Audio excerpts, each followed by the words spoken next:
Morning, this is Brian. Today is Tuesday, November 29th, 2022, and I am parked here at the Pine Creek Wilderness Trailhead here near the communities of Pine Creek, or Pine Valley, and Guatay.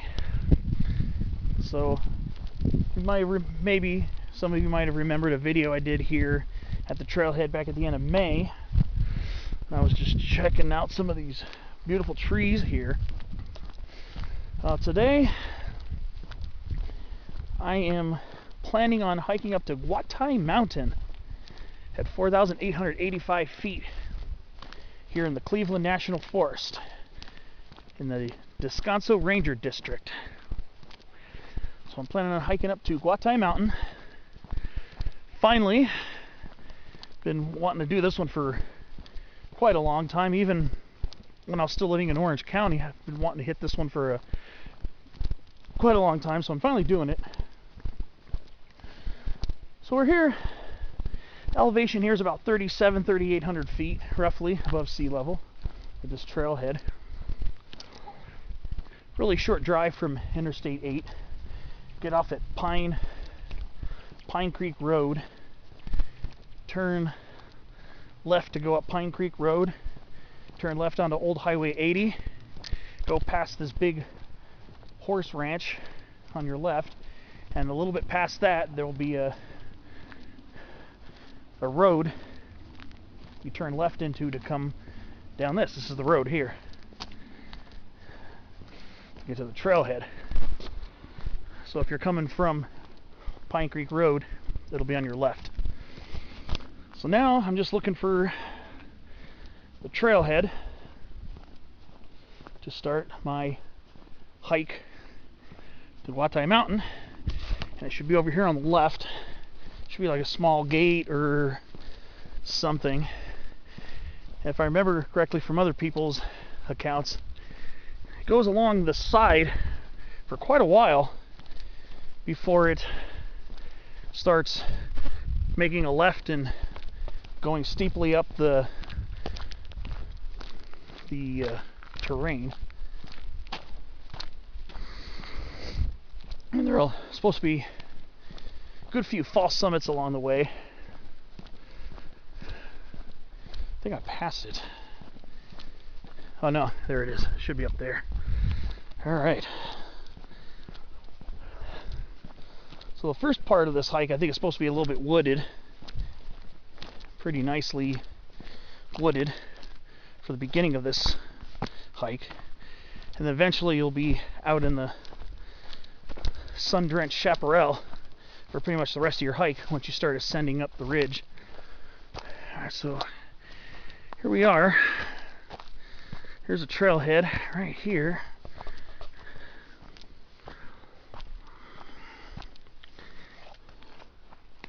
I guess equestrians use this as well. Alright. So let's see what the beginning of this is like. It's supposed to be quite a rocky trail too, from what I understand. But I don't know if views are going to be too prominent today because of the low cloud cover. When I was driving in on Interstate 8, I noticed a lot of the mountains that were below 4,000 feet had clouds scraping the tops of them, so wouldn't be surprised if I'm going to be in the clouds a nice chunk of today. So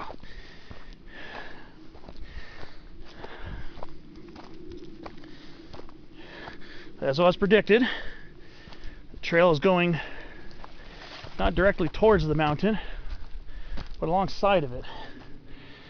We've got a beautiful patch of point leaf or Mexican manzanita, Arctostaphylos pungens. Very common in this area. Very common here, very common in Cuyamaca Rancho too. There's a lot of it along this here. As you can see, the trail kind of skirts along the side here.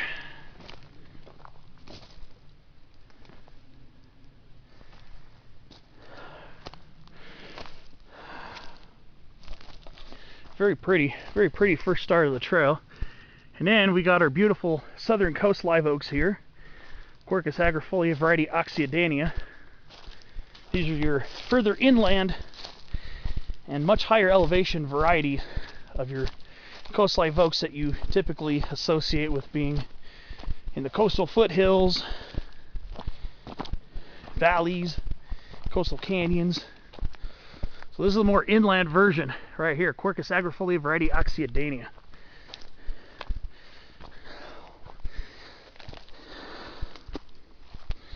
So we're at low elevation, so we're gonna have to be vigilant for poison oak. I don't think poodle dog bush will be too much of a concern. I definitely will be vigilant for poison oak, especially here in the woodsy part. But again, it can grow out in chaparral too. I got some wild rose, some California rose out here.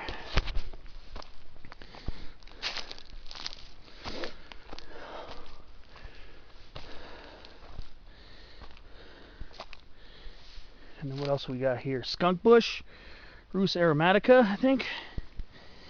Let's see. Yes, skunk bush. This is poison oak's look-alike, but when it's dormant, you usually tell with those little preformed flower buds. I'm not trying to get scraped up by everything here.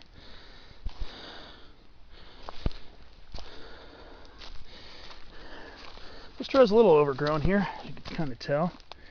It's more rose. So you gotta just watch out you don't get snared by rose prickles along this first stretch here.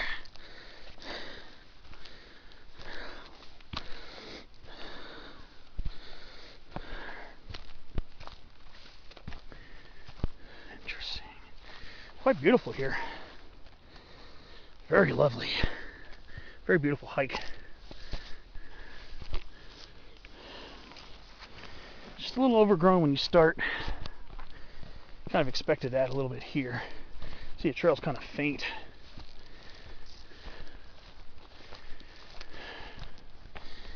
Like I said, the real climbing doesn't start, I don't think, until we start bearing left to start ascending the ridge. I think that's when we're going to start having the most elevation gain.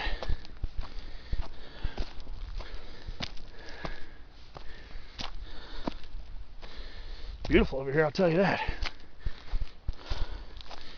We've got some peaks of sun here, so maybe I'll get lucky.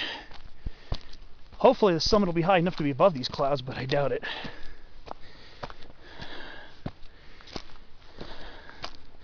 It's a nice morning out here. It's not super chilly because the clouds kept a blanket over the air at night. But it also means temperatures will be a little bit cooler than average today, which is always a good thing. More skunk bush. There's a lot of it along the trail here. There's a lot of it, actually. It'd be nice to be here about a month ago, seeing the leaves change color on them. That would have been really neat.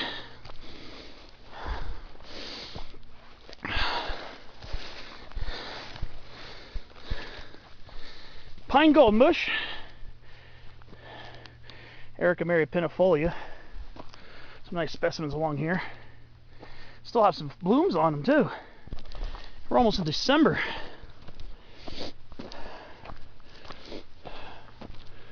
But I'm getting that this is going to be a very interesting day. I can feel it. Very interesting and a very nice day here on Guatay Mountain. So we really haven't started the climb yet. We're just meandering along the side of the mountain, kind of the northwest side of the mountain right now. And eventually we'll be climbing up finally. And I assume this is going to be a pretty good workout today.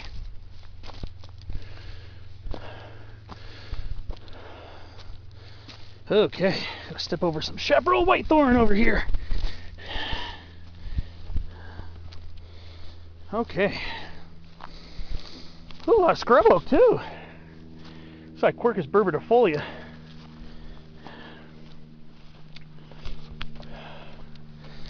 Okay. One thing about this area of San Diego County that really gets my excitement going. This mamma jamma right here. Adenosoma sparcifolium, the beautiful red shanks, aka ribbonwood. Why? Because the bark is kind of ribbony. So red shanks is definitely going to be a factor today. So that's kind of exciting. I've always been really fond of that one, especially when I first saw it. First time I saw it up close, I was just on cloud 9. When you're a botanist, seeing plants put you on cloud 9. And I unashamedly admit so. So that's, we're going to be following this pipe. It's like the trail kind of follows this little pipe for a while. Of course, here's red shank's cousin, the much more ubiquitous chamise, which most certainly will be a very constant hiking companion today. Adenosoma fasciculatum, very fasciculatum. Some of these Mexican manzanitas here get very large. Some of these are very large. Some of these old chaparral whitethorns too. Quite impressive size.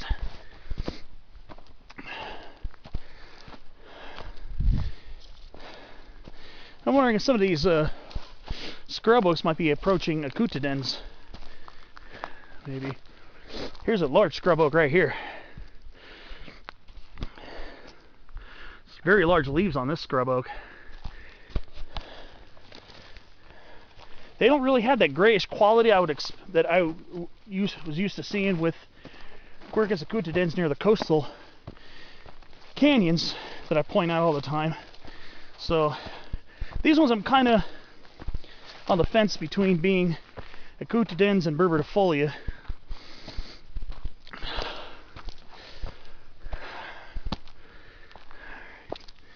But some of these scrub oaks get quite large over here. Here's a big one right here. Very, very nice.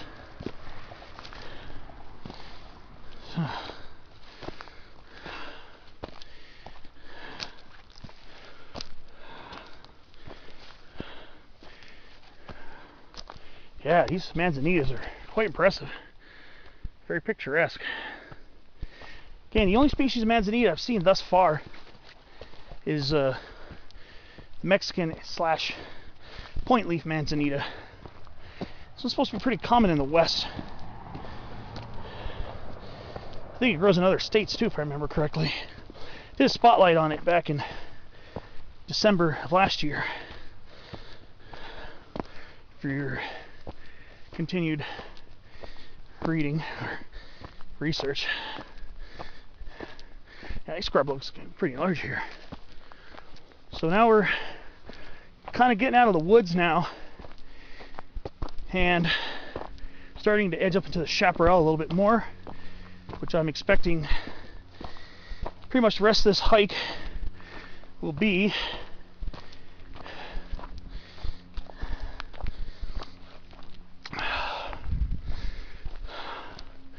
One thing for certain is it is astonishingly beautiful out here. Astonishingly beautiful. I can't stress it enough. This area is absolutely gorgeous. It's part of the Cleveland National Forest. This area seems to get enough cold air drainage to allow Jeffrey pine to grow. That could be a coulter pine right there. I'm not sure. That's more like a coulter pine, but Jeffrey pine is most certainly around here. There are a few quite decent sized specimens when you're driving along Pine Creek Road and Old Highway 80. You'll see some pretty nice sized ones in the area. A lot of skunk brush here too. Again, I'd love to see See this area, what it looks like in October when those are changing color. I'm trying to see where we're going to start branching off and turning left to start ascending the mountain. Well, I'm going to keep hiking up the way, and then I'll see you when I'm at the next waypoint. Well, it looks like I think the ascent's going to begin now. I do remember hearing that parts of this trail are very rutted. Well, this is it. I think we're going to start climbing now. Just going to have to be kind of careful through this very deeply rutted section here. From what I've understood, there are lots of rutted parts of this hike. As I've done some research on this hike before, so at least I'm somewhat prepared for some of the obstacles. Yeah, that portion that kind of carved its way along the side of the road lasted for quite a while. But I think this is where the climbing begins, where the heavy breathing is going to kick in. And we're still kind of walking along this pipe here.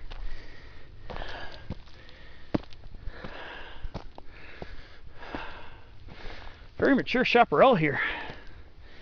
Very mature. But at least for now, it's not as overgrown. Now, there's one botanical well, there are a lot of botanical treasures here, obviously, but there's one in particular that is quite a rare species of tree / large shrub we'll find growing along here. And that's going to be the Ducati cypress, Hespericiparis forbesii. That's one thing. I don't know if the trail is going to go right directly to them. I don't think it does. You'll probably be able to see them off to the side, but if there's enough space between some of the shrubs, definitely going to have to go and check them out. Now, here's another botanical interest. Now, here's a silk tassel right here. Most of my hikes, I come across pale silk tassel, Garrya flavescens. Well, this one is canyon silk tassel right here.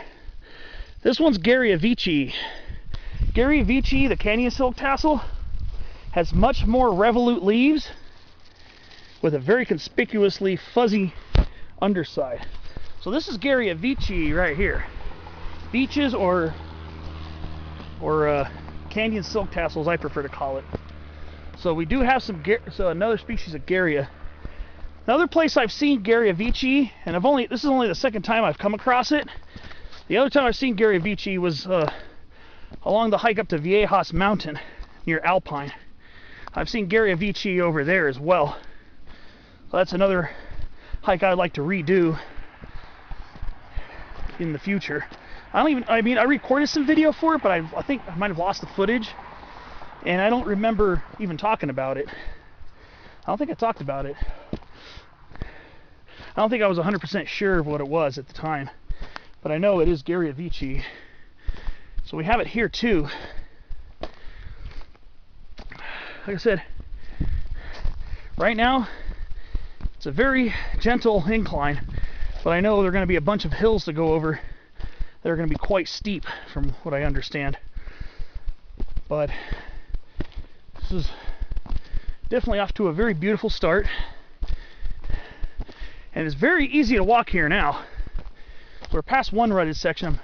I don't know, there might be some more up ahead, but this is very, very lush with the chaparral here. Remember, you don't think of lush and chaparral going together, but if you've hiked on the north face of a mountain, sometimes that's the only way you can describe it. Got a lot of Quercus. We think we might have a mix of Quercus burbatifolia and Quercus acutidens. Some of these I'm almost willing to say that they're coutodens, especially the ones with the larger leaves and the less rich green color. But I'm not 100%. I mean, I can tell Quercus coutodens from Quercus dumosa by the ocean. We're closer to the coast. And I could feel confident in telling Quercus coutodens from Quercus cornelius muelleri, but I don't know if Cornelius muelleri, the Mueller oak, grows here though.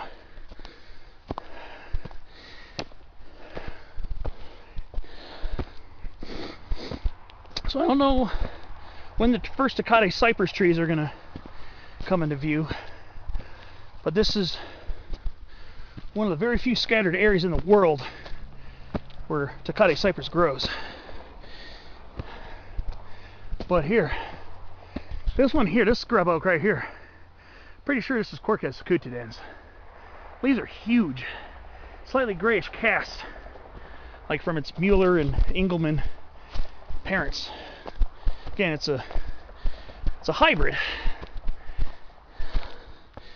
It's still in hybrid status, but I know botanists are trying to consider elevating it to formal species status. At least some botanists are. So we'll see how that goes.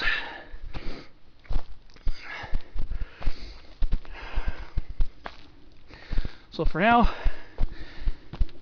even though it's a nice cool day out here, I've already started sweating a little bit. Honestly, I was expecting it to be quite chilly up here. So I even put a flannel shirt in my pack in case. So I don't know, maybe I'll see some views up on the top.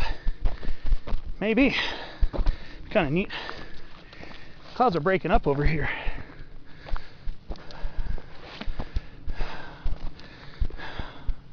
This is incredible.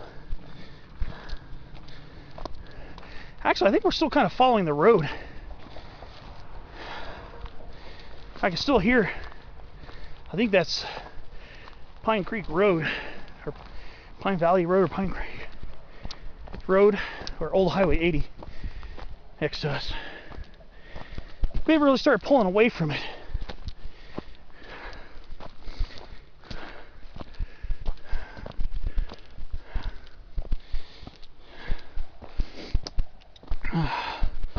Spiny redberry, Rhamnus crocea. And its cousin, polyleaf redberry, Rhamnus licifolia. We have both of those in the area. So that's another cool thing I'm liking about this hike so far.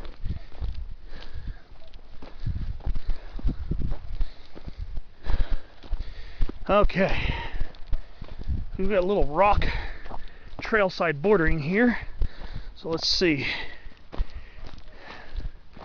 Okay, all right, so it looks like here is where we're going to leave the roadside trail. It looks like it probably goes on for some distance, I don't know, but this is where the climbing starts, I guess. It really starts. Before we start working our way up this beast of a beautiful mountain, look at this humongous Arctostaphylos pungens, humongous Mexican manzanita. This is a big one. It's one of the larger ones I've seen. Very large. Very beautiful too. So, all right.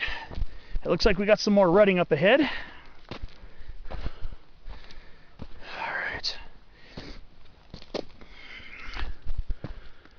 Alright.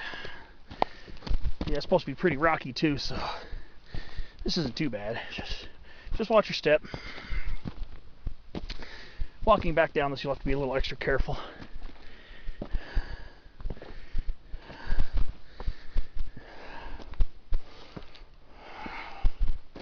Alright, well, I'm going to keep going up this, and I'll check in later on the ascent and see where we're at.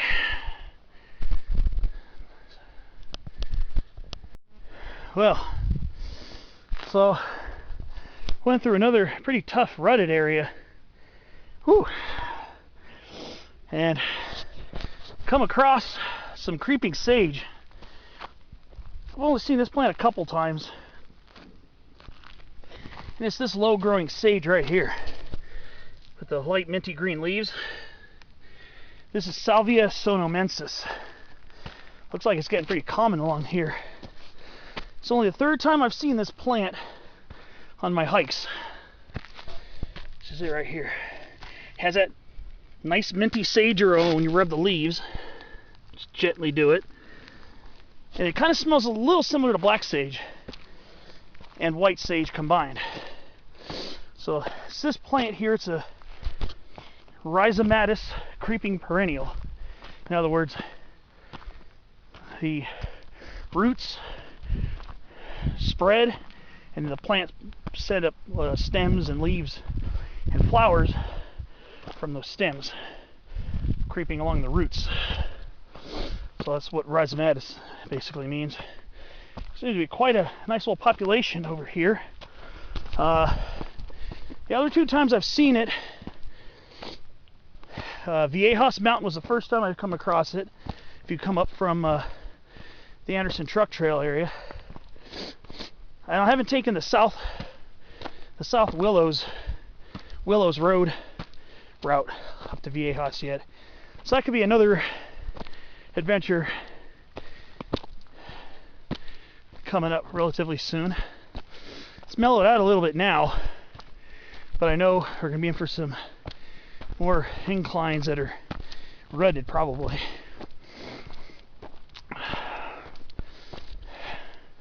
That's very beautiful up here, I'll tell you. Yeah, the clouds are clearing up even more. So it's a good chance. It might be a little hazy from the low cloudiness. A lot of times the low cloudiness leaves a lot of water vapor in the air. So the air might be kind of saturated with water vapor, so it might be kind of hazy looking. So I don't know how good the views are going to be, but I think they're going to be better than if we were swallowed in the clouds. So I'll take that as a win.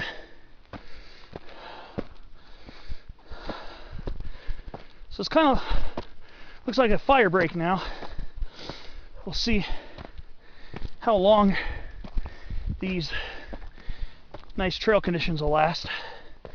I mean, here you have the option of walking in the rut or walking above it. There's one spot where I was going to try to walk above the rut, but then the rut ended up being a better option because the side of it was angled steeply towards the rut, so I didn't want to end up falling and having an unpleasant experience. So it is kind of steep. So far not insane, but this will definitely be a bit of a workout. It'll probably take me quite a bit. Starting to get some views towards Lagunas over there. You see Oxanita Peak over there, and Cuyamaca is still coronated by clouds. So I said on this hike you can expect some false summits, so I'm already prepared for that. Put some little coast live oak up here.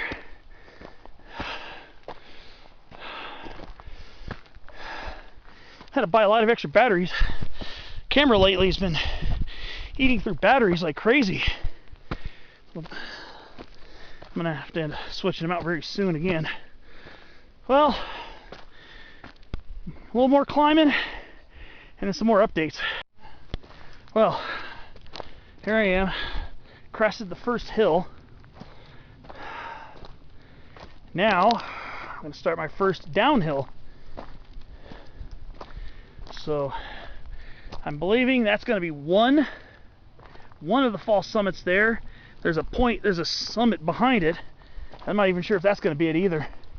Wouldn't be surprised if that's a false summit too.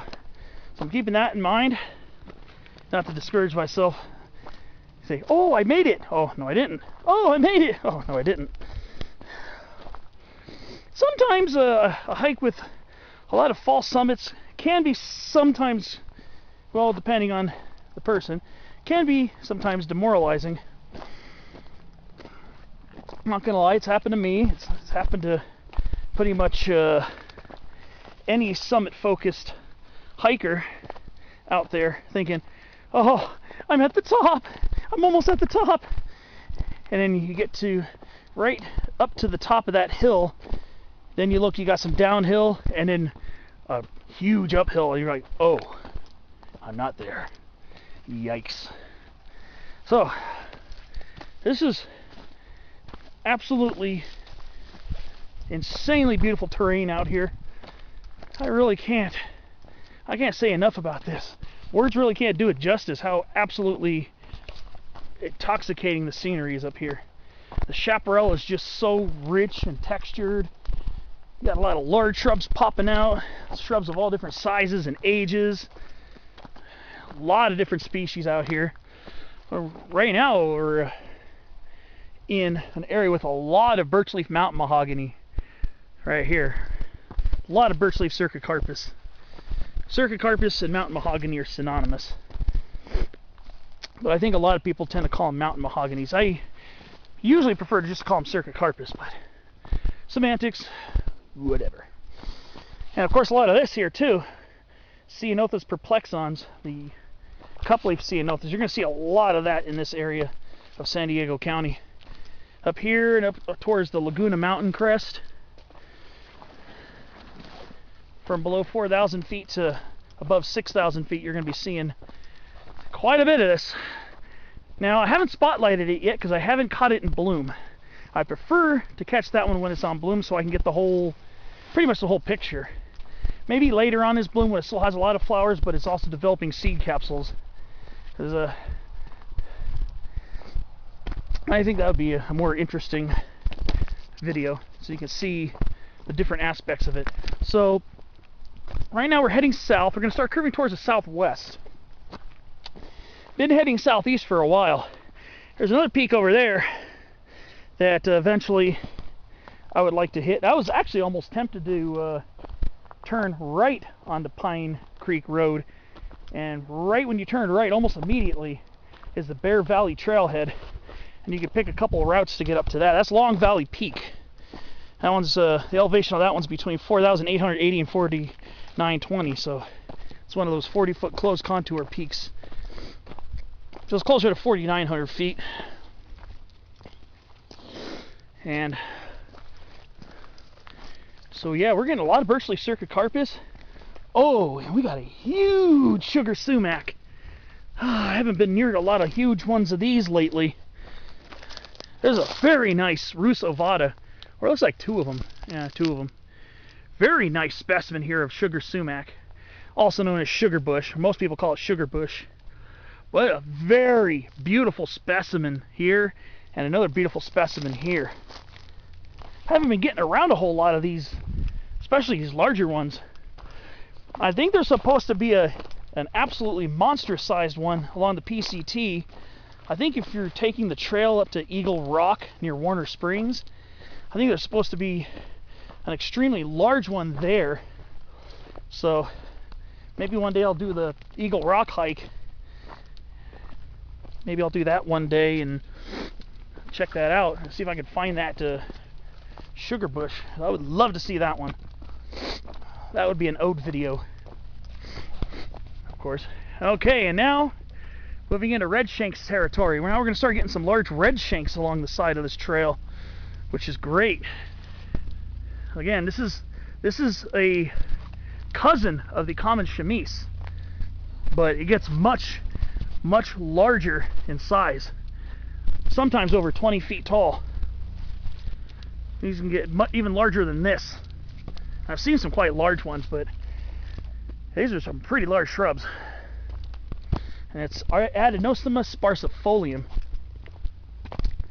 So again, for the person who loves to climb mountains or hike mountains and have a field trip in botany, somebody like me, this is definitely a hike worth doing. Even if you only go part way up and just botanize. Like I said, one of the very few scattered zacate cypress groves is found in this area. Pardon the sound of the helicopter.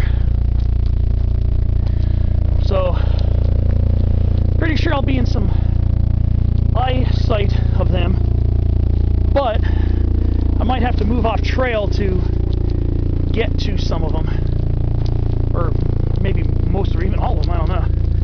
I don't know if any actually go along the trail. So I'm hoping to get something on this video, and then even do a spotlight video, which will be separate from this.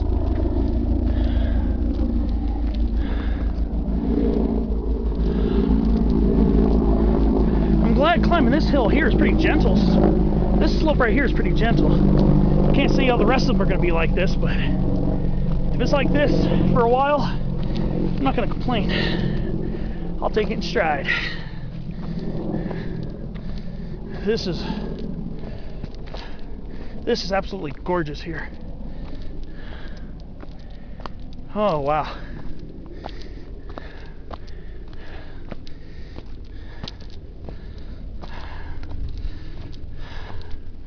I'm really glad I love chaparral, because there's a lot of it here in San Diego County. I'm glad I'm one of those people who really appreciate the beauty of this form of vegetation. Sorry if you hear a lot of clicking sounds. I got a bunch of batteries in my pocket because my camera is eating through batteries a lot more quickly. I might have to invest in a new one soon. So looks like we're gonna crest a small hill here. Alright, let's see what's up at the top of this. Probably get a better perspective of what the next several minutes will include. So far, that first downhill was not that crazy. So hitting that one on the way back will be pretty mellow.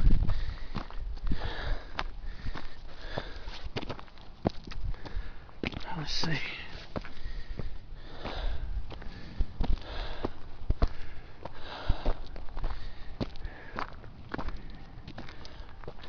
Let's see what's at the top of this next fall summit here.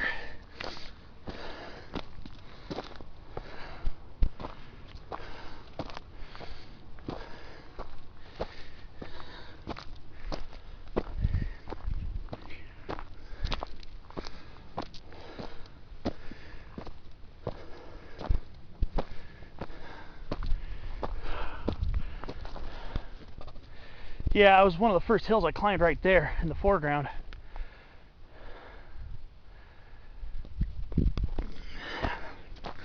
So I guess this would be the second hill? I forget how many subsidiary peaks or subsidiary hills you have to climb before you get to the actual 4,885 foot summit. But I'm believing that right there is going to be one of the fall summits. I'm assuming. So now we're going to have another little downhill. So we're going to call this the roller coaster portion. Well, it's not much downhill here though. It's very short. Very short. So on the way back, this should be relatively painless. Honestly, I'm not a big fan of hikes that have a significant amount of elevation gain on the way back out. I've done them before, and I'll probably do them again because of, the turnaround point of the hike is usually a mountain summit or mountain peak. So it doesn't normally stop me, but it does kind of procrastinate on getting to those sometimes, to be honest with you, because they can be quite tedious, especially on the way back. Done a few of those where you have at least 1,000 feet of climbing on the way back, and those ones are tough. I've even been on mountain peaks that were lower than the trailhead a few times, and those could be pretty tough too.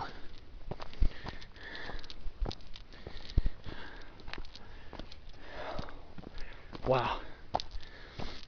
Just love the, I wonder if this is, I just love the scenery up here. A lot more creeping sage popping up too. Again, Salvia sonomensis. I've never caught them in bloom. I did mention that I've seen them twice before. I only mentioned the first place I saw them was on Guatay Mountain near Alpine. There are the old seed heads right there. So you know you're definitely looking at a sage. Well, one other place I've seen it was actually in the San Gabriel Mountains. I saw it in this one spot above Clear Creek Junction, the meeting of Angeles Crest Highway and Angeles Forest Highway,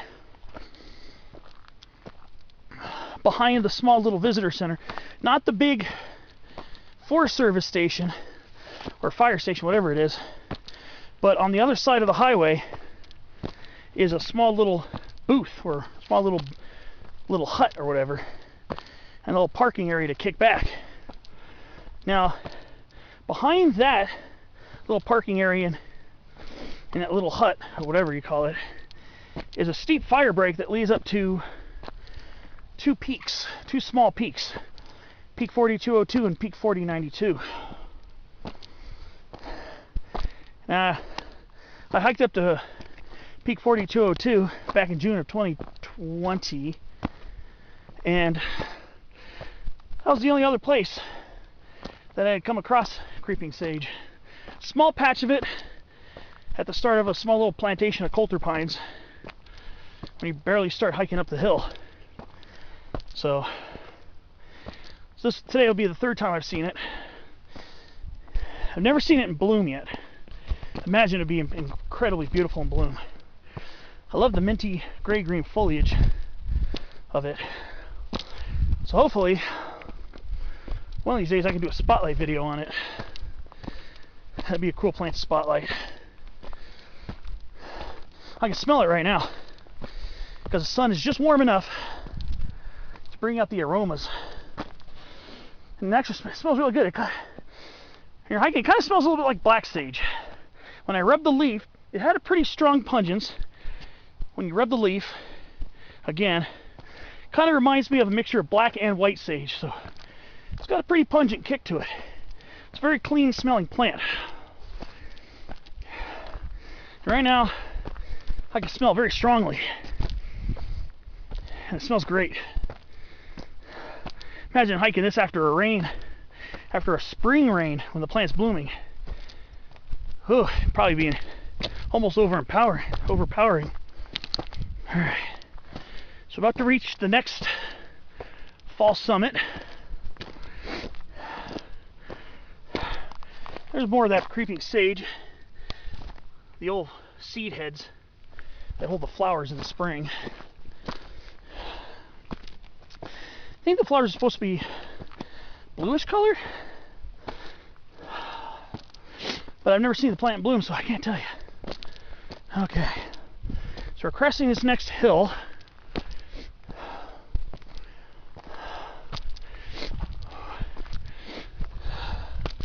This hill actually doesn't even really have any prominence, maybe about 10 feet. So this one, not the one in the background with the sunlit color, this one here, the one's in the shade of a cloud, I think will be the next fall summit.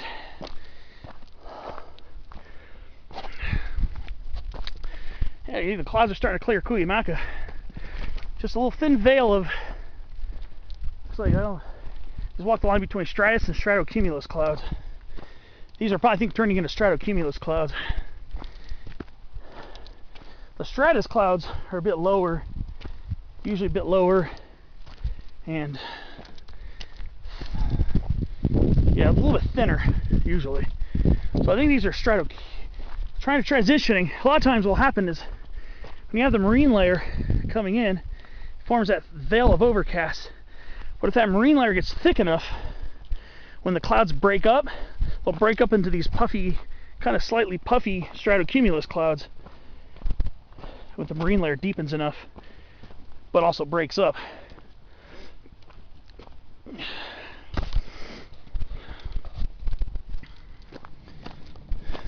the chaparral's kind of low over here.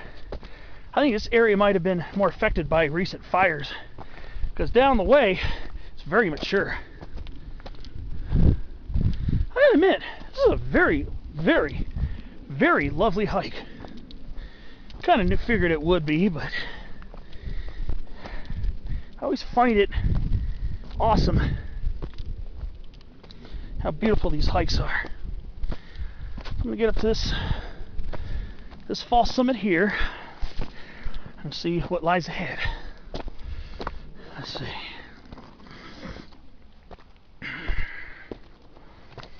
So I'm going to be honest with you. For people watching my videos, be prepared. This is going to be a long video. There's a lot to see, a lot to say, a lot to show, and a lot to do. So be prepared for quite a long video. I've already gotten in over probably about 40 minutes of video already. So be prepared. Apologize in advance if this is too much, but you know me, I like to walk and talk. Well, I'm just going to go over the false summit, and I'll see you on the next clip. Okay, so I'm over the crest of this false summit. This false summit has a little more prominence on its back side. I'm going to have to lose quite a few feet to get to the saddle. So this little false summit had a little more prominence to it. Going back up this one might be a little bit of a trudge, but really judging by the looks of it, it's not a super long one, but it could be deceiving. Let me see. I think going back up this is going to be a pill on the return portion of this hike. This one definitely loses more elevation. The first couple ones barely lost any at all, just a little short bit here. Now, in the earlier video I was talking about Garrya veitchii.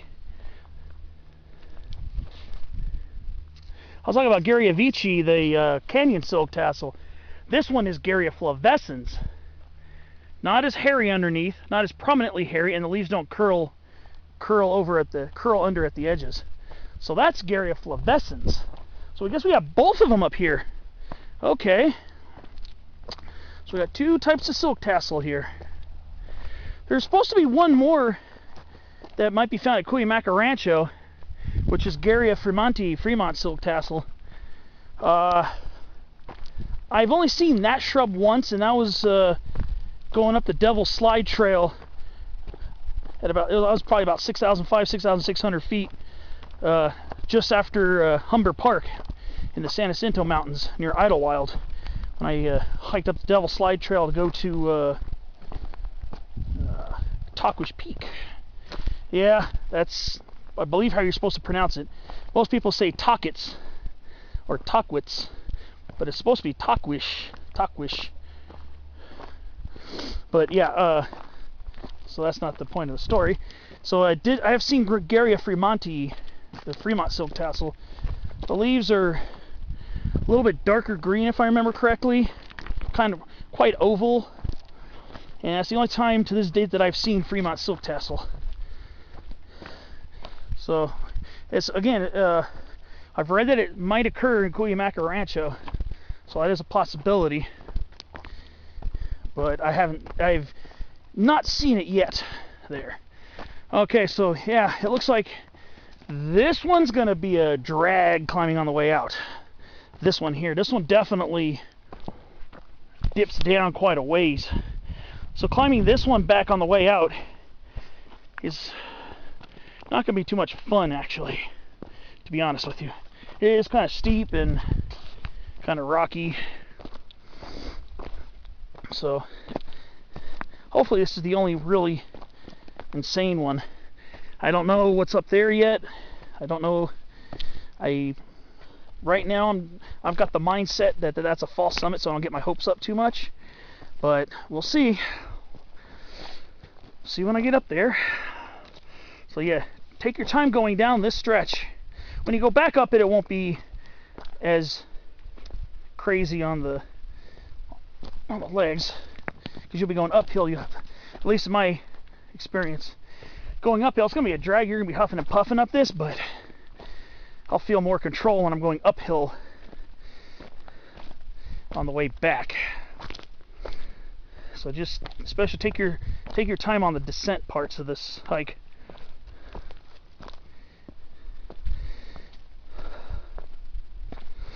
All right. So I think what I'm going to do is when I get to that saddle, I'm going to probably take a short water break. I've yet to dip in any of my water, but I'm starting to feel a little thirsty, so I don't want to put it off too much longer. And I'm starting to see this the Guatay cypress tree starting to show up as we start climbing up this side of the mountain.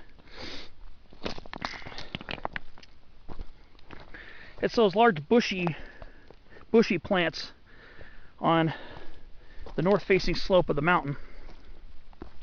Those are Guatay cypress trees.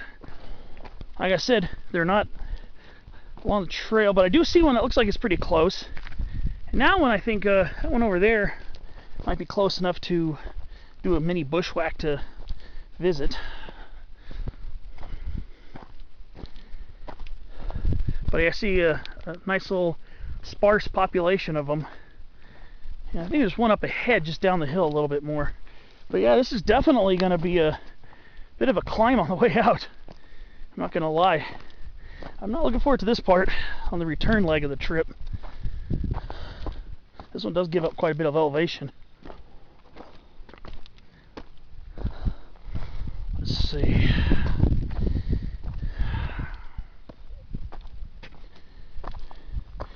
The only other place I've seen Guatay cypress in the wild was Upper Cole Canyon in the Santa Ana Mountains of Orange County, underneath a few miles underneath Sierra Peak.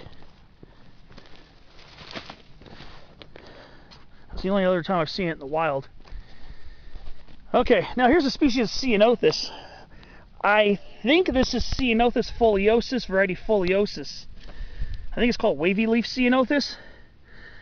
I've seen this once before near Cuyamaca Peak along Lookout Fire Road. I think that's what this is. It's supposed to be quite rare, and it's supposed to be a southern outlying population of a plant that's much, I think it's at least more common to the north. But I think that's what this is here. I believe this is Ceanothus foliosus, variety foliosus. I'll double check. I'll double check pictures of this plant, but it's not usually a very large, tall-statured shrub.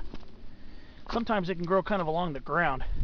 The one I saw near Cuyamaca Peak, or probably about 5,800 feet or whatever, was kind of a ground-growing shrub. I've seen a few of these.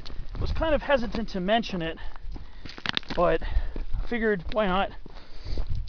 I'm pretty sure that's what that is. Like I said, I'm going to double check and cross-reference it. But yeah, I believe that is wavy leaf Ceanothus. Ceanothus foliosus, variety foliosus.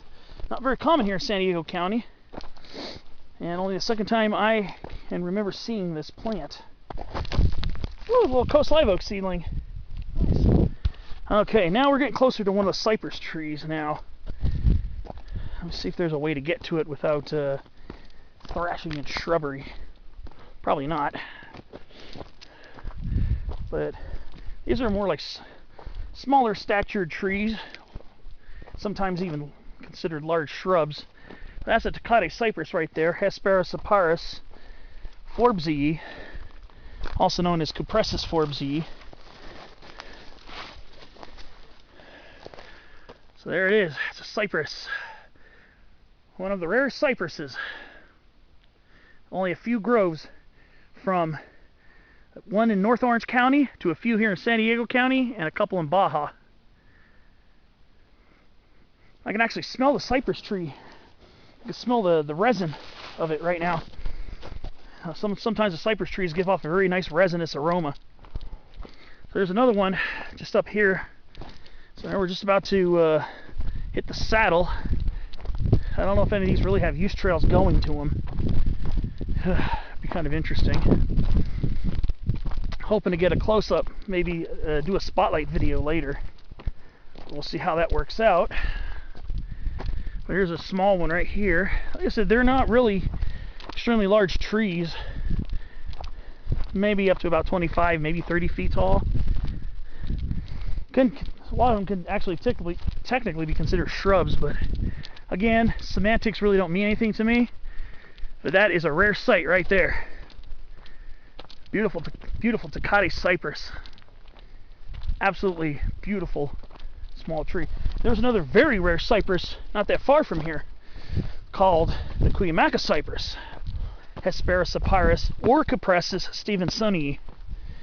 Supposed to be found on the southwest facing slopes in Cleveland National Forest, not in Cuyamaca Rancho, it's in the Cuyamaca Mountains. There's a little research area called King Creek, and the Cuyamaca cypress is supposed to grow there. Cuyamaca cypress Cuyamaca cypress is much more closely related to Arizona cypress, so it's not as closely related to the Tecate cypress. In fact, Cuyamaca cypress, some people consider it a variety of Arizona cypress, like they consider the Paiute cypress near Lake Isabella. So here we are. We're going to get up close to this little guy. There's a little path, kind of like a pathway to get here. So yeah, a lot of these are going to be multi-trunked, very small trees. But here we go. Beautiful Tecate cypress, Hesperis apyrus forbesii. Oh, and this smells really nice. It's got that beautiful conifer aroma that I love smelling so much. You can smell the resin. Oh, it smells so good. Cypress trees smell so good. And those are the cones that are going to remain closed until fire extreme heat open them. Occasionally they will open, but this is one of those so-called closed cone, aka serotinous conifers, where the cones can remain closed for years or even decades before a fire comes through and opens them up, killing the tree, but also clearing the brush for seeds to germinate if enough winter rain or snow falls. So yeah, Tecate cypress, Hesperis apyrus forbesii. It's a very rare sight. Except maybe, you know, I think it is in the horticultural trade, though, I believe. So I think you can order seeds or maybe even purchase them in some nurseries. I haven't seen it, but that would be kind of neat too. So there's another interesting piece of botany that makes San Diego County so special. I think I'm going to go take a break. I'm just above the saddle right now. See if I can find a rock to sit on for a few minutes.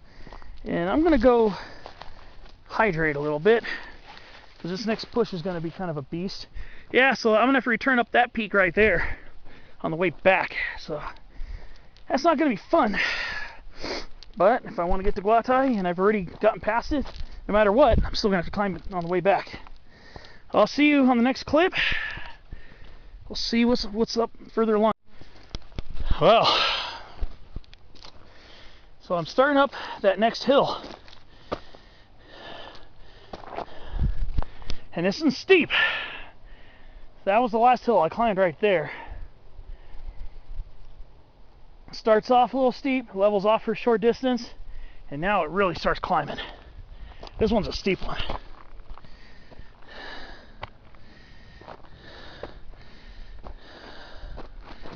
And it's a little looser here too. It's a little looser. A little bit. It's kind of almost reminding me of the last stretch to Pleasant's Peak in the Santa Ana Mountains in Orange County, Riverside County. Well, it's the top of it's in Orange County. But you go up this really steep fire break. It's kind of like this. All I remember was very loose. This is the loosest I've seen it so far today. Most of the soil's been pretty hard, but this is a very slow climb. This one I'm gonna have to stop to catch my breath a few times.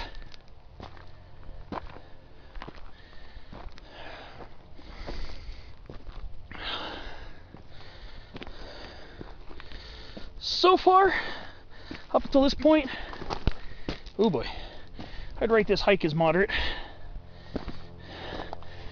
This might change the rating a little bit up, especially if this is a false summit up ahead.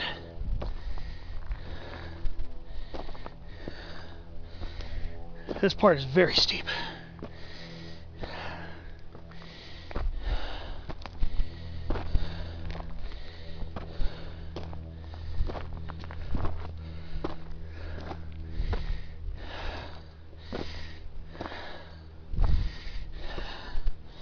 I'm already significantly higher than that one hill I came over. How did I catch my breath for a minute? Yeah, there it is. It's the last hill I climbed. Whew. That descent was pretty steep too. This ascent right here is by far the steepest of the day thus far. So take your time going up this, and definitely take your time going down this, because this is going to be a bit sketchier on the way down. This is the loosest I've seen the soil thus far on this hike, so it's also kind of keeping my uphill progress a little slow. Ooh, Cleveland sage! Salvia clevelandi. Okay. Again, like I was saying, this hike really is one for botanists too. Yeah, this is Salvia clevelandi. So we have a Cleveland sage up here. I know we're definitely above 4,000 feet. I forget how high it can go, but I guess it can go well above 4,000 feet. Which is pretty cool. I expect to see it this high up. Like I said, the top of the mountain, well, I just caught a whiff of the Cleveland sage too. Very fragrant. The top of this mountain is 115 feet shy of 5,000 feet. 4,885 to be more precise. Top of this mountain.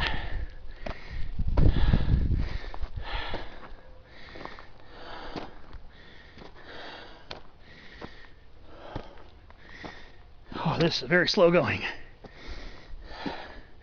Be aware. This stretch here is very tough.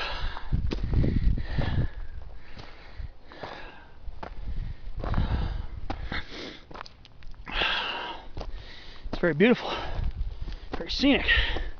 But this one's definitely a more challenging portion.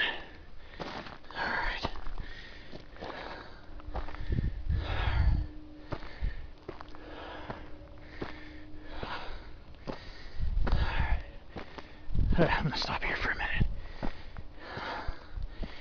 Catch my breath. So you see that's Guatay right there? And Pine Valley is right near here too. I'm pretty sure that's Guatay down there, the community. It's supposed to be at the base of this mountain. Had about 4,000 feet in elevation.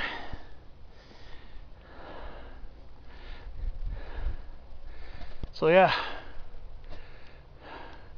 This is absolutely exhilarating up here.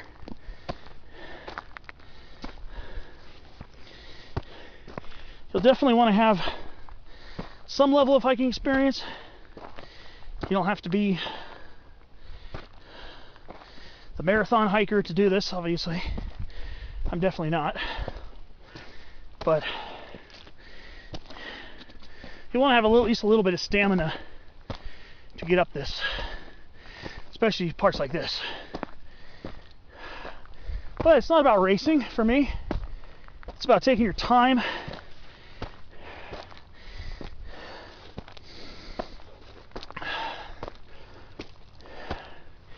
gotta enjoy it too. So let's see.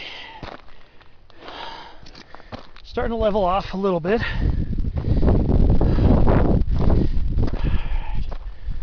Let's see if this is going to be another false summit. Alright. Where's our trail go? Guess it's over here.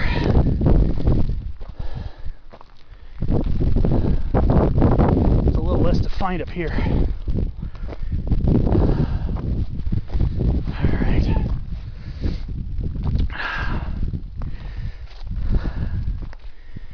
Yeah, I guess sometimes when you're like me, you're in a place that inspires you.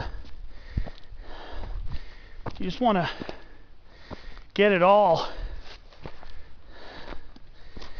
on camera.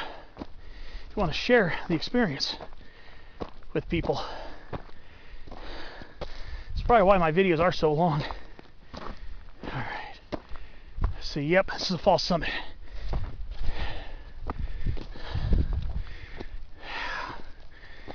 That's why I said I didn't get all wound up like, oh, I'm about to hit the top. So at least this doesn't have a big dip, thankfully. Here's Cuyamaca. Hori coffee berry, Frangula californica, tomentella.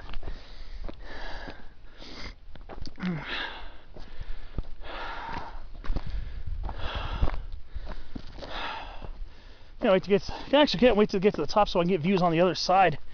I'm pretty sure those clouds are going to kind of obscure some of them, but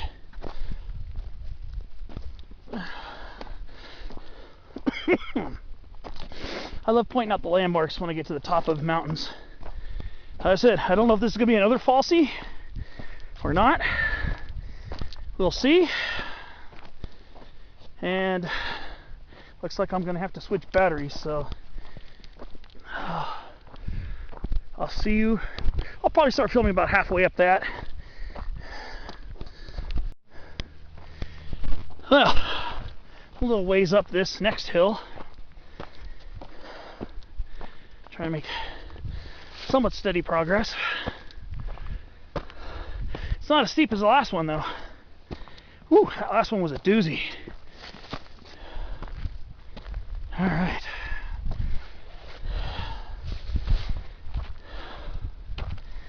We'll see what's on top of this hill here.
Oh, even southern mule's ears is up here.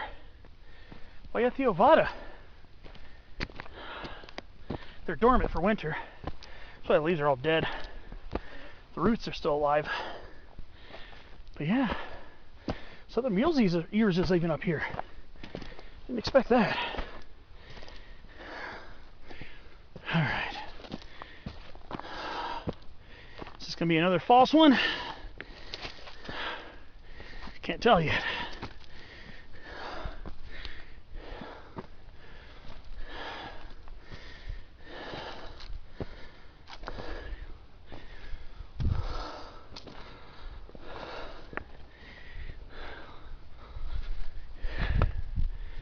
tell you just yet.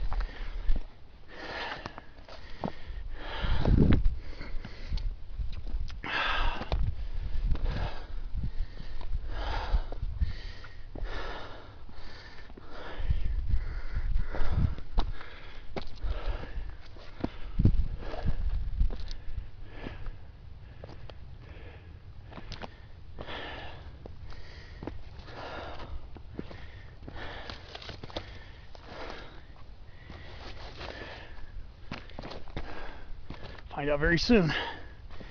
Cresting this right now. Can't tell yet.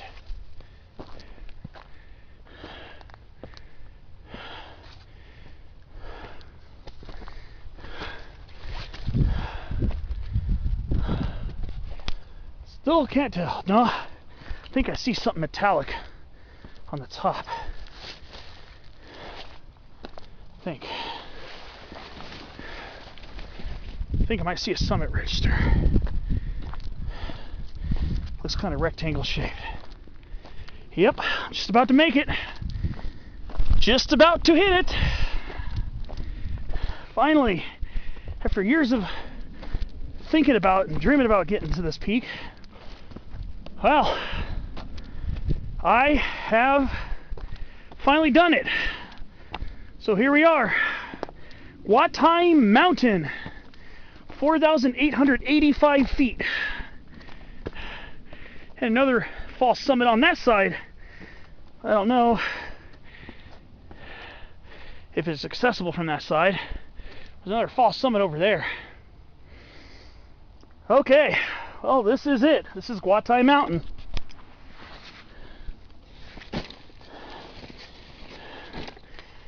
So this was not a false summit. Huh. I think those are canyon live oaks mixing in over there. Some of those bushy shrubs and small trees. I think those are canyon live oaks mixing in. So, beautiful Guatay Mountain. 4,885 feet. Alright, we are getting some views. Again, it's a little hazy due to the overcast, or the low clouds over that way. So, let us look around and see what's what. Okay, so we're looking north here. Alright. I can see Toro Peak and the Santa Rosa Mountain complex way off in the distance there. That ridge way off in the haze, Z distance. Right is Toro Peak, and the left is Santa Rosa Mountain. A little bit closer at home, here we have Oaks-Anita Peak right there at 5,054 feet. We have Little Stonewall Peak at 5,250 feet, and of course Stonewall Peak at 5,730 feet. Then we're looking out towards North Peak, 5,993 feet. And of course, center stage is Cuyamaca Peak at 6,512, the second highest point in the county of San Diego. So now we're going to start going a little more towards the northwest. There's a lot of stuff under those clouds in the haze I can't really pick out.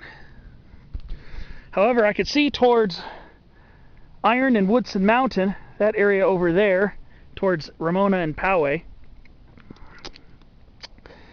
And then that is El Cajon Mountain at 3,675 feet. It's supposed to be 3 times harder than this. And then a little closer at hand is Viejas Mountain at 4,187 feet. Again, that's another place where I've seen that creeping sage I keep talking about. Alright, I can see Coles Mountain. I can see Coles Mountain, very hazy. The high point of the city of San Diego at 1,591. You won't see it too well on camera. And again, in the haze, I can see San Miguel Mountain over by Hamul. And in the Otay Mountain region, it's just over there. That's where Otay Mountain. Look, before there, you got Lions Peak there. And in Otay Mountain, I'm not sure what those are there. I'm not sure what peaks those are. honestly. They got a little bit higher than where we are now. See some of the peaks in Baja California as we now switch around to the southwest and south. I don't know what that one, that cone-shaped one is there, but that's Long Valley Peak at 4,880 to 4,920. And then you can see Interstate 8 moving its way to the east, and then you can see Sunrise Highway S1 as it leads up into this area, the Laguna Mountains, as we're looking more towards the east. I wonder which one of these is Wooded Hill. That might be Wooded Hill right there. I'm not sure 100%. Might be Wooded Hill. I'm not 100%. But I could see Stevenson Peak.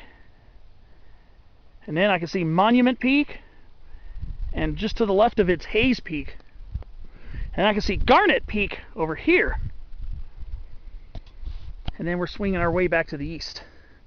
So yeah, just as I suspected, pretty insane views up here. And you can see down into the Guatay area, beautiful rural community out here in the beautiful Pine Valley area here of San Diego County. So pointing out, I was talking about the Cuyamaca cypress. Cuyamaca cypress lightly grows on this side here, the southwest side of the peak, probably between 3,000 and 5,000 feet, I would imagine. But yeah, this is pretty cool. This is pretty neat up here. It's a very good spot to kick back, soak up the views, and enjoy the nice. There's a slight breeze blowing. It's nice and cool. It's crisp. Absolutely perfect hiking weather. It's just a beautiful day up here at 4,885 feet. Here's another random peak. I was almost thinking about trying to visit it, but I think I will not. So let's see here. Let's see the logbook. Whoa! Oh, we got 2 ammo boxes in here. Alright. Oh, man. Yikes. Free Brittany? Ah! Update, she is free. Pretty interesting. Sometimes I have a hard time opening these things. I don't know why. I don't know why I always have trouble opening these ammo boxes. I guess I would definitely. Oh, no wonder why. It's kind of stuck. It's been pretty damp. Oh, it goes back to 2016, 2015. Oh, this summit register is pretty full. Up to 2020. Some of the registries go to 2020. Some of these are from 2022. Oh, here's one from, I don't know if that's the 27th or what that is. So I'll go ahead and add my name in here. Pardon me for a minute. You get to look out over the mountain for a minute. If I could find a place to put this. I just don't want it to be looking at the side of an ammo box.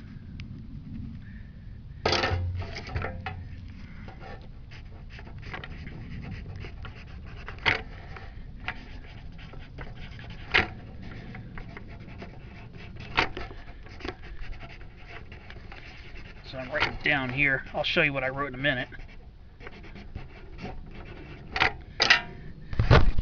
Yeah, you can see my chicken scratch there. 11/29/22, my name, and then awesome views. Yeah, they are pretty awesome. Alright, let's go close this bad boy up. I've usually not been very good about signing summit registers on my hikes. A lot of times I get very forgetful of it. Let's see me fighting with it.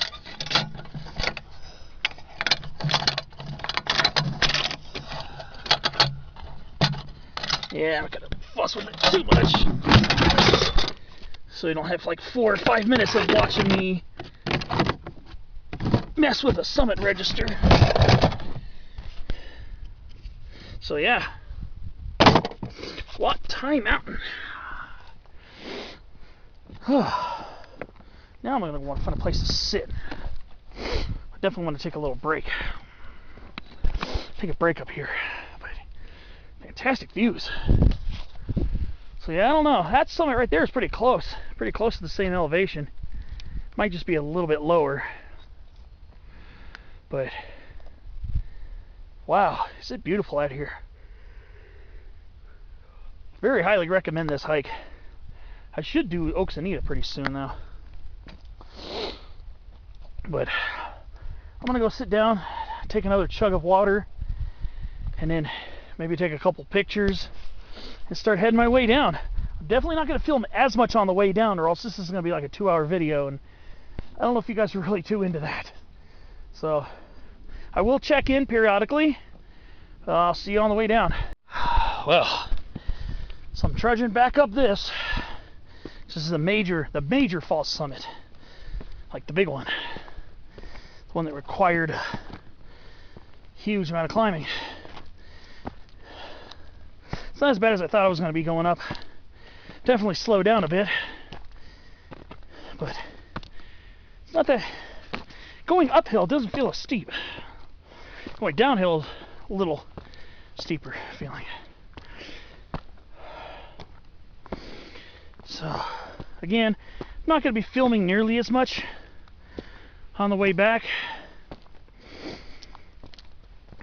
but definitely shoot a few clips here.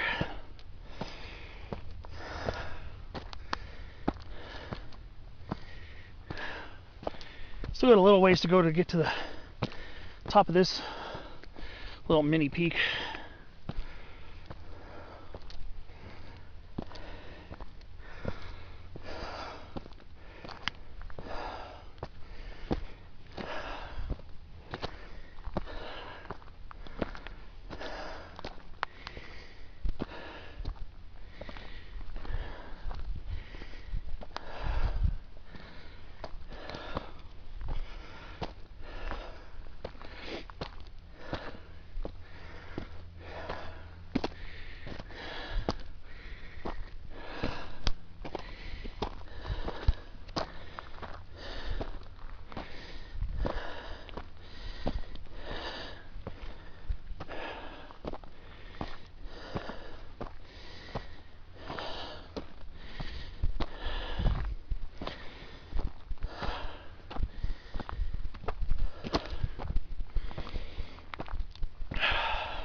All right.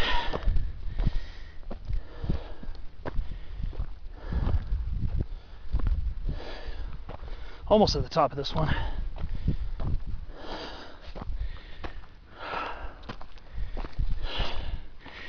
Yeah, definitely gotta make plans for that one. Long Valley Peak.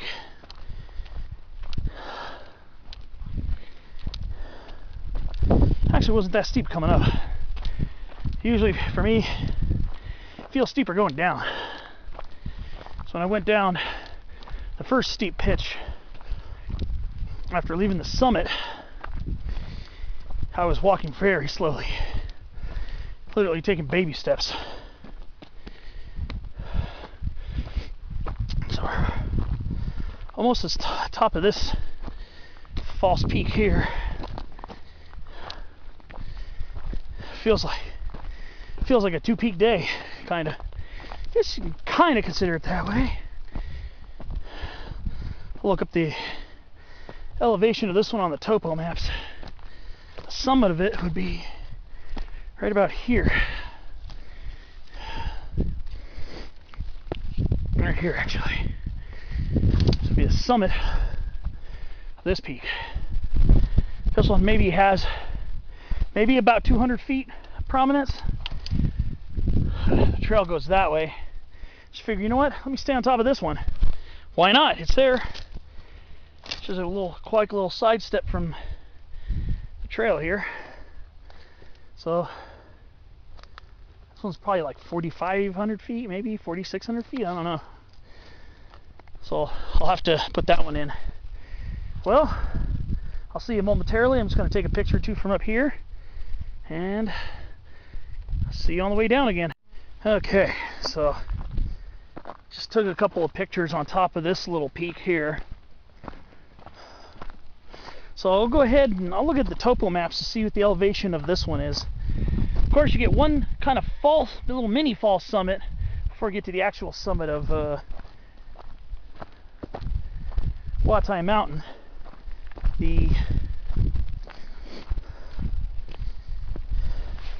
That climb was not as bad going uphill as I thought it was going to be. That's the only major climbing that you're going to have on the way back. You'll have a few you'll have a few uphill stretches along the way back because of the false summits along the way, but nothing with the prominence that one had. So the rest of this hike is going to be predominantly downhill with a couple of relatively short, very mellow uphills that probably won't be overly taxing. Actually, that one there, I did stop twice to catch my breath because I'm not exactly as fresh as I was when I first started this morning. So obviously I've been hiking for quite a while, but it wasn't that bad actually. It didn't even feel steep going up. Just, you know, dragging your body up against gravity, you know. It's a little bit of effort no matter what. So now we got a series of false summits up ahead. Got one here, we got one there, and then we have that one. So those are the ones that are not going to have a lot of steep uphill grinding. They'll have a couple of short stretches, but it won't be too terribly bad.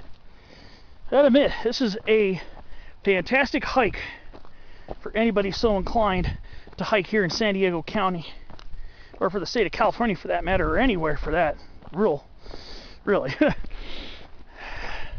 I thought this was an incredibly awesome hike. Today's a Tuesday, so I haven't seen one single person, and if you saw any part of the parking lot, I wasn't really focusing much on the parking lot as I started, but there were no other cars at the trailhead. None. There have been no cars. I would imagine you probably come across a few people on a weekend day, like a Saturday or Sunday, or on a holiday weekend. I don't know how heavily this track is. How heavily this is trafficked on weekends, but I imagine you would probably come across people and groups of people, hikers. I would imagine you'd come across some people. I mean, this mountain's fairly well known. I mean, it has two logbooks in there, at least 2 logbooks, probably a few more. So like I said, I'm imagining that this peak is fairly decently well trafficked. Again, some people were mentioning that this was a pretty hard hike. It does have its moments, I'm not gonna lie. A couple of those uphills and downhills are pretty tough, but overall, as it all balances out, so far this has been just a nice moderate hike. Quite relaxing at times, except for the times when you're walking on the steep spots, and in those few spots where you have to kind of watch your step in the ruts. But other than that, it's not that extremely difficult of a hike. It's definitely worth it to get in a good few miles. I forget the exact mileage of this hike. I thought it was supposed to be 6, but I'll double check on that. I thought it was supposed to be 6 miles round trip, but The elevation gain, I think, is 1,600 feet total. So that means you're climbing up over 1,000 feet on the way to get to the peak, and you have a couple climbing spots on the way back, which I think most of the climbing on the way back is up that Major Falls peak there. That actually has looks like it has a couple hundred feet of prominence, so interesting. But yeah, this is a sensational place to visit. And Pine Creek down there. Pine Creek Wilderness is more on that side, I think. So I looked at the trail board. There's a kiosk trail board thing at the end of the parking lot where the restroom is. And I didn't even see Guatay Mountain labeled on it. So I don't know if this is even part of Pine Creek Wilderness. I don't think it is. I saw the elevational contours of it on the map of the area, but it didn't say Guatay Mountain 4885 feet. So,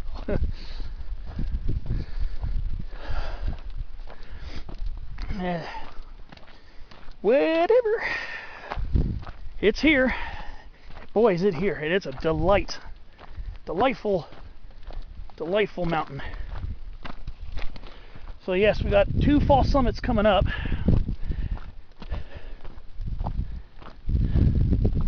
So we will have a few, like I said, a few little stretches of uphill hiking, but like I said, nothing nearly as long as that last one you saw me on. And the fact that this slope here is not that steep, it's allowing me to make some pretty good time on the way back down too.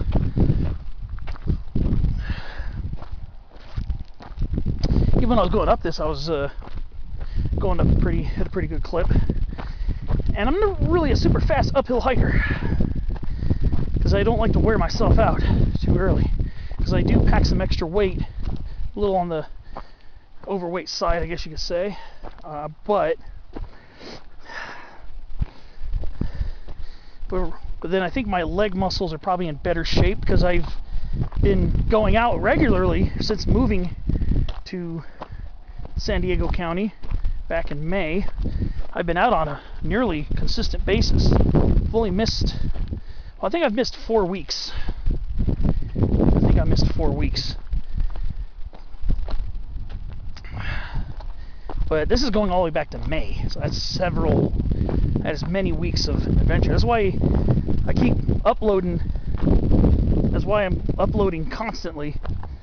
And of course, the last few days I've been going through some of my very old footage from before I took video, and I would do a few slideshows. I've been doing a few of those, and I'll probably have more of those coming out during the work portion of my week. When I come home from work, if I'm not working, I'm probably going to be going through some old archives. That's why there's a photo slide show for San Miguel Mountain up in Kern County, Los Padres National Forest. There's one up for Mount Hillier when I did it from Chilao, from the Chilao, just past the Chilao Visitor Center on Chilao Road or whatever that is. I did one for Mount San Antonio. Just to tell you that I wasn't lying, I actually climbed Mount San Antonio. Again, that was almost 6 years ago. Yeah, a little more than 6 years ago. It was October 2nd, 2016. And I'll have some other photos for other hikes I've done. So I'll have some of those. Those are mainly before I even started recording. So be on the lookout for more of those upcoming.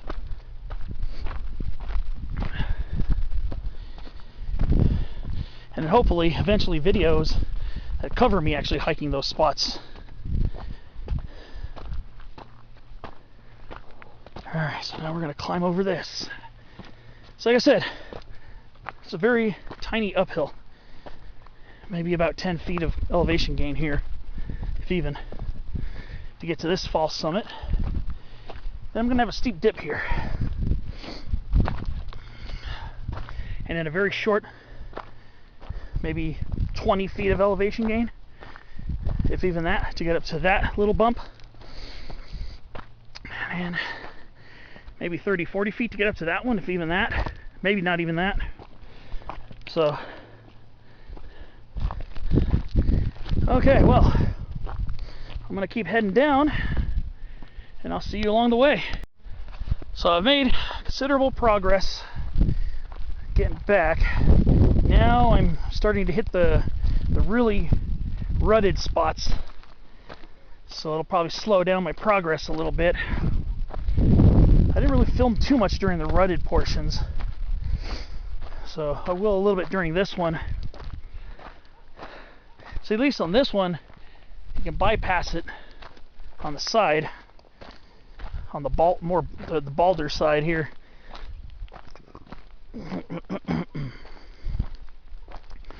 Right here, it's more prudent to go inside of it. Now, walking up these wasn't too bad. Walking down, I don't think it'll be extreme, but I don't think it'll be as. I think it'll be a little more sketch. But I could I was going to try to bypass it because I was going to try to. But there's a spot right there that looks like it might not be a great idea to do so.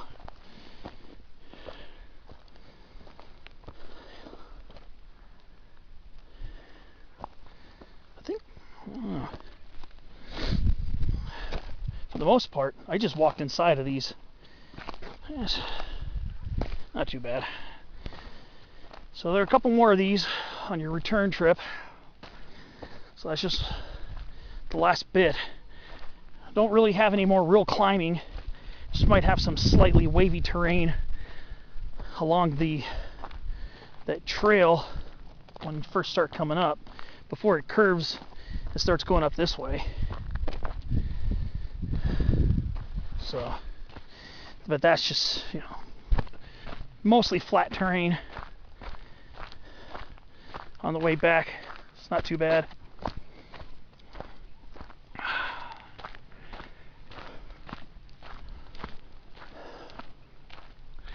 Yeah, it's been a great hike. Botanically, peak climbing wise, good exercise. Definitely more tired than I was when I started, of course, so I climbed up all that. But don't feel overly tired. I don't think I'd be energetic enough to go drive and do another peak, but feeling good right now. And this is a pretty cruisy downhill stretch right here. Like I said, there's some more rutting coming up. That's gonna kind of make it a little uncomfortable, but I don't think it'll be too much to really be concerned about. I went up just fine without any problems. Just was a little extra careful. So here we are coming up on another one here, and it looks like it's probably more prudent to walk in the rut. I mean, if you walk carefully, you could do it without any super special maneuvers. You just follow the rut on, put one foot kind of in front of another. You should be able to get through this without any real issues. Like I said, I came up this just fine. Going down is going to be a little more uncomfortable, I would say.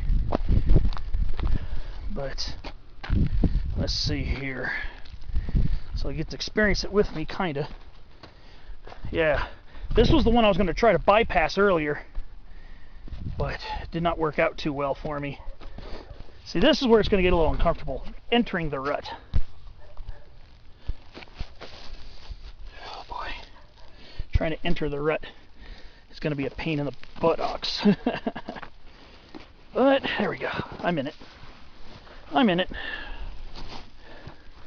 So for this, it's probably just more prudent to walk in the rut. I was going to try to bypass it on this side here, but when I got to about here, I saw how the slope here was really sharply angled, so I was thinking to myself, maybe not. Sometimes you can bypass them, sometimes it's not the best idea. Just walk in the rut, and if you start feeling like you're going to slip or something, grab onto the little berm on the side of the rut. Should be okay. Just have some slightly dirtier pants, which is whatever. Another reason why I wear long pants on every hike. A little dirty, whatever. It's better than scraping my legs on the soil.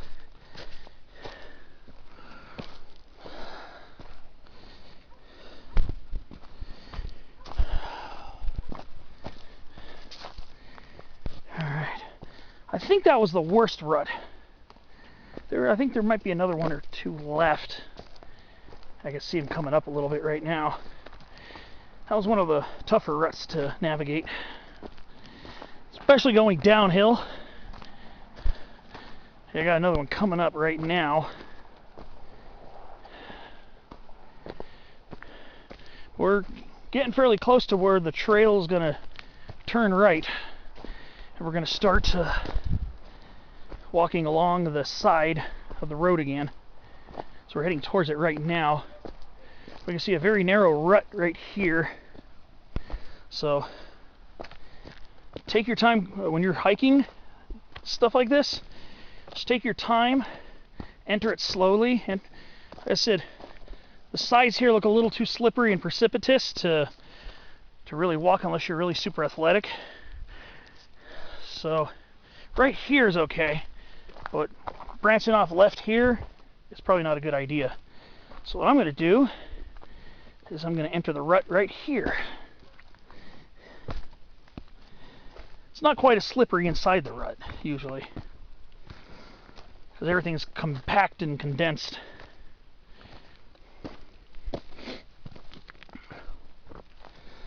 So, a couple spots where it's narrow where you're going to have to literally have your feet single file, like that.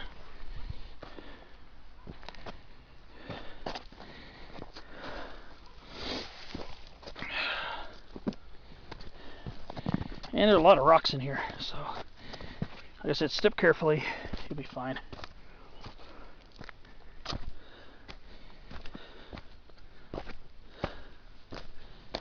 Probably from a lot of rain and snow melt, probably draining off the side of the mountain. So if you come up here after rain, there might be water flowing down this, especially during rain. But if you come here immediately after a storm, don't be surprised if it's really muddy, sloppy, and if there's a little stream of water coming down.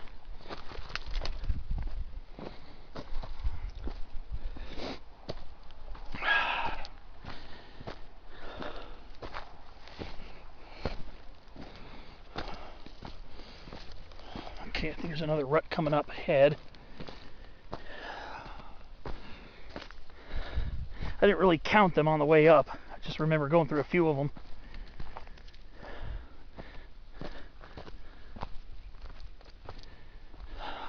This hike is so worth it.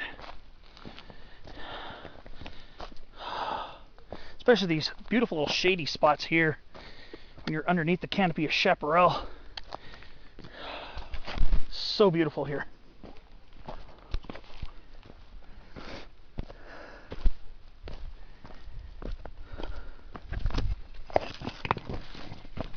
Oh boy.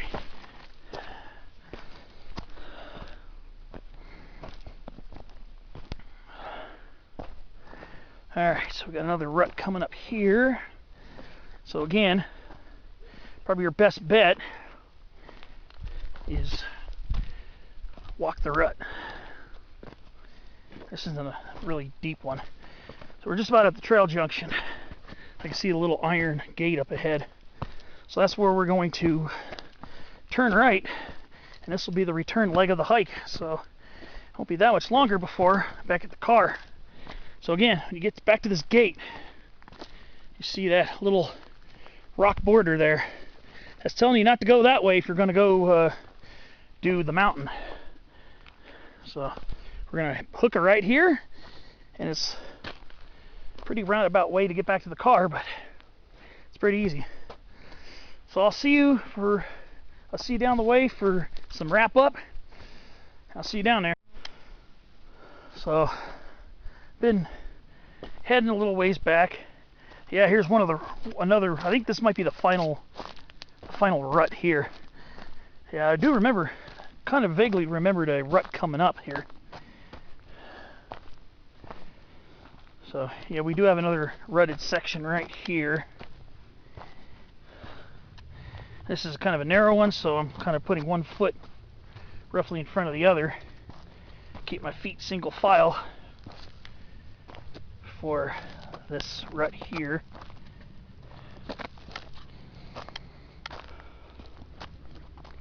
Still got a little ways to get back, because this part right here, the part of the trail that parallels the road, goes on for a while.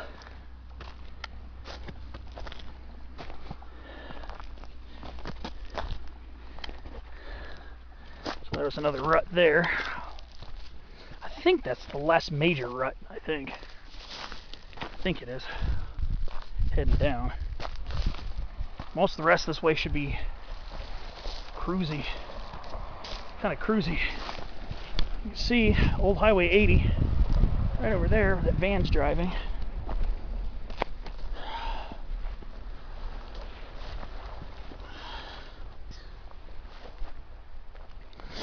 So yeah, back on the cruisy part of the hike. So this is the relatively mellow part. Eventually we'll end up back in the woods again. With the larger chaparral shrubs and smaller trees.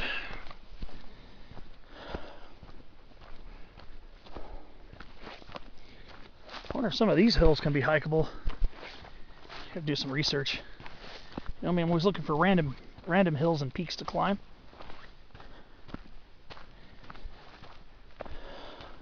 Now I'm starting to feel tired. Going down the ruts kind of was a little taxing. So you had to really deliberately step carefully. And it kind of made it a little awkward. Well, like I said, if you just exercise care, you'll be fine. Just got to be a little extra careful. But it's kind of nice to be getting back. Very enjoyable hike, though. To put it all in perspective, it's a very enjoyable hike. Very good workout. So you're trying to get a good workout, get to a really cool mountain peak, and if you're botanically inclined, you'll definitely find a lot. If you're all of those, then there's really no reason not to hike this one. I mean, I'm pretty easy on my ratings of hikes because I love the act of hiking, especially when it involves climbing a peak. So I can be pretty generous with some of them, especially ones that have, some ones that are extremely crowded and some that are less than pristine looking. And I still enjoy them because I'm on the trail doing what I enjoy. And usually I can still botanize pretty well along those. But I definitely don't think that my very positive outlook on this hike is generous. I really truly feel deep down that this is an excellent hike. Good hike to start, maybe start conditioning towards some harder peaks that are steeper and longer. So it would be a good earlier conditioning hike. Like I said, it's not an extremely difficult hike. It's definitely well into the moderate category between moderate and maybe slightly moderately strenuous, but I would say more on the moderate side of that. Unless you're really completely out of hiking shape, then you might struggle a little bit more on it, because there are some steep uphills and some steep downhills. But even for people like me who are a little overweight and so somewhat out of shape, I found this to be a challenge, but not an extremely strenuous one. Like I said, I feel this was more of a moderate hike than an extreme hike, and definitely worth all of it. It's all worth it. Awesome place to be.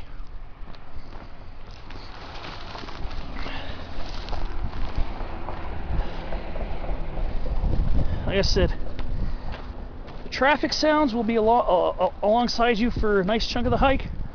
And even if you're up on the peak, you might be able to hear some of it. But for the most part, it's a lot quieter up there. And if it weren't for the hamlet of Guatay behind us and Pine Creek nearby, you would feel like you're in the middle of the wilderness. And also if it weren't for the huge Pine Creek Bridge. But there are stretches of it where all you can see are the chaparral shrubs around you, maybe some of the neighboring peaks, and you can't see any of this civilization around you. So there are parts of this hike where you will feel like you're in the wilderness. So again, highly recommended. Good workout without being overly taxing. Some steep sections, that's to be expected with a lot of peak-oriented hikes or mountain-oriented hikes. Usually there will be some steep sections, but overall, this is worth the adventure. Now I'm entering the southern coast live oak woodland, so it won't be that much longer.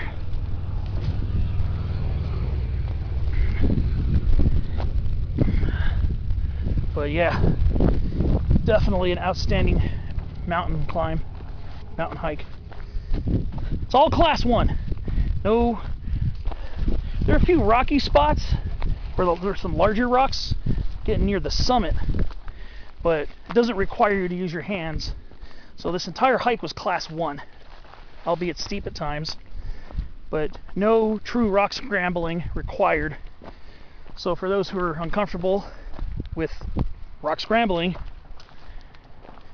you will not have to worry about that on this hike. Rest assured. Let's go just enjoy some views. The parking lot is between this fold of the mountain and that peak right there. So to do some research and see if there's a fire break or something that can get up to that one, because I'm curious. You know me, I'm looking for random peaks that I could climb that most people wouldn't even bat an eye at. Even the peak bagger crowd. I like to do peaks that even they don't even recognize. I just look on the topo maps on Peak Bagger. I'll type in the name of a peak in the area I want to go hiking.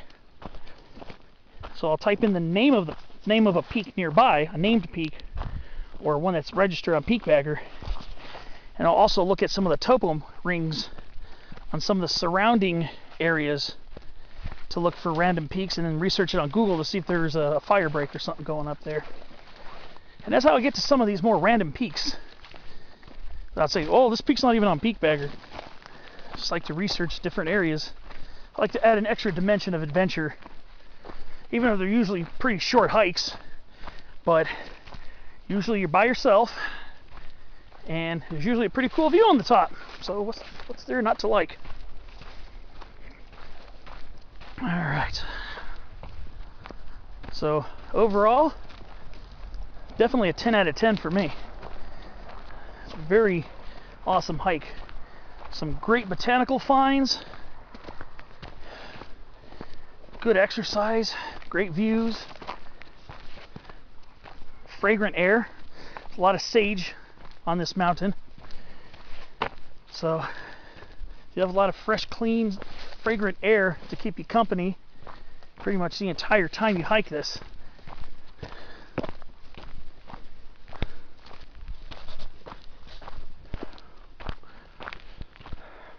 See you down the way for one last update, and that'll basically do it after that one. Alright, so we're basically on the last leg of our return trip. We are passing under these beautiful coast live oaks again. Beautiful trees here. These are the southern coast live oaks again. Quercus agrifolia variety Oxyadania. This is the more inland and higher mountain variety of the coast live oak, with much more conspicuously fuzzy leaf undersides.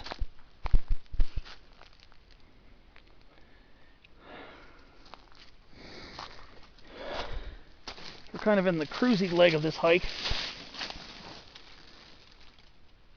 Just enjoying these beautiful trees.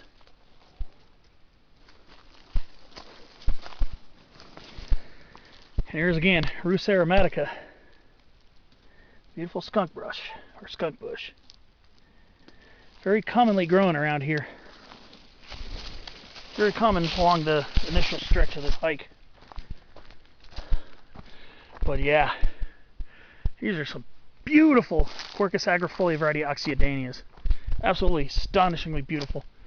Look at this one here. Actually all of them, but yeah. That is so beautiful. And the beautiful light, the backlighting of the sun definitely makes it very scenic here.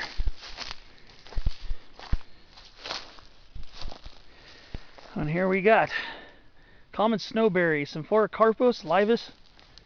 mollis, Symphoricarpus mollis, variety laevigatus. The common snowberry, a couple popping up along here in this coast live oak woodland.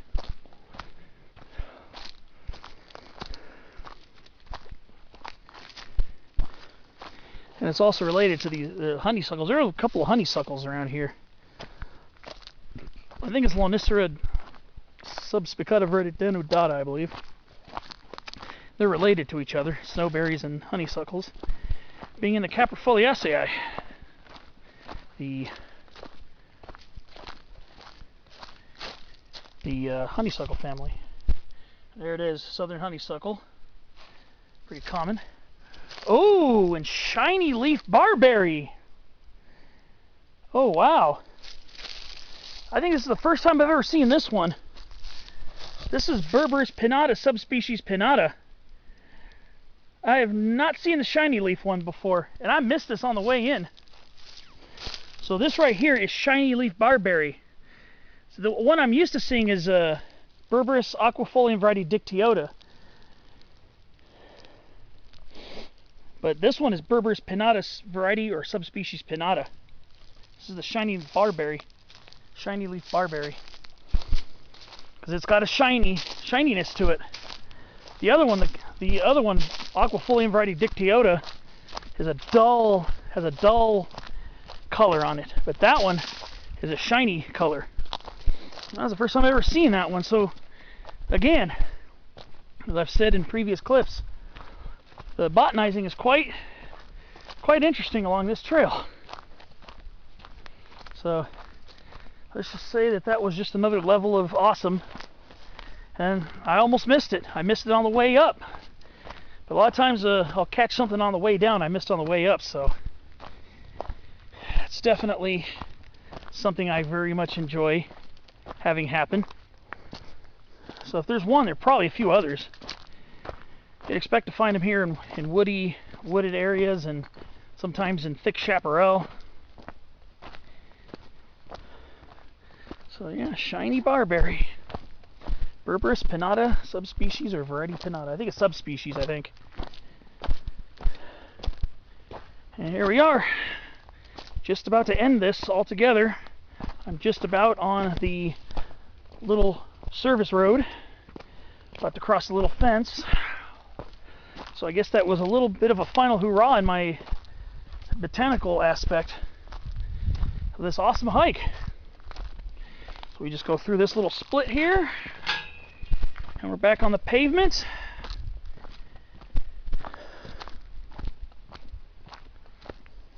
And this is basically gonna do it for me. All I gotta do is just walk back along this to my car, and that's it. Very easy walk from here. So thanks for joining me on my Guatay Mountain adventure. Yeah, pretty sure this is gonna be a very long video, I can tell. I did a lot of filming, but I think it's worth it to point out all the wonderful aspects of this area, botanically, geographically. It's a lot to see. So thanks for watching, and I'll see you on my next adventure, hopefully next week.